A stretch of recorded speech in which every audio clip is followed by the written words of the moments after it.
16 ફેબ્રુઆરી 2025ના દિવસે જૂનાગઢ મહાનગરપાલિકા 68 નગરપાલિકાઓ 3 તાલુકા પંચાયત સહિત સ્થાનિક સ્વરાજ્યની સંસ્થાઓની સામાન્ય અને પેટા ચૂંટણી માટે મતદાન થયું. સરેરાશ 57% મતદાન થયું છે. 5000થી વધુ ઉમેદવારોનું ભાવિ જે છે ઈવીએમમાં સીલ થઈ ગયું છે. 2018માં યોજાયેલી 75 નગરપાલિકામાં સરેરાશ 65% મતદાન થયું હતું. એ ચૂંટણી કરતાં આ વખતે મતદાનમાં 8%નો ઘટાડો થયો છે. હવે 18 ફેબ્રુઆરીએ મતગણતરી કરવામાં આવશે.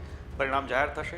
જૂનાગઢ મહાનગરપાલિકાની 60 બેઠકોમાંથી 8 બેઠકો બિનહરીફ થઈ છે. 66 નગરપાલિકાઓના 461 વોર્ડમાંથી 24 વોર્ડ પણ બિનહરીફ થયા છે. કુલ 1884 બેઠકોમાંથી 1677 પર ચૂંટણી થઈ છે. બોટાદ અને વાંકાનેર નગરપાલિકાની મધ્ય સત્ર ચૂંટણી યોજાશે, જેમાં 72માંથી 23 બેઠકો બિનહરીફ છે.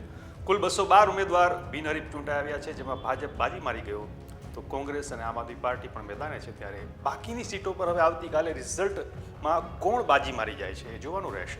આવી જ અપડેટ્સ માટે જોતા રહો વાઇબ્સ ઓફ ઇન્ડિયા.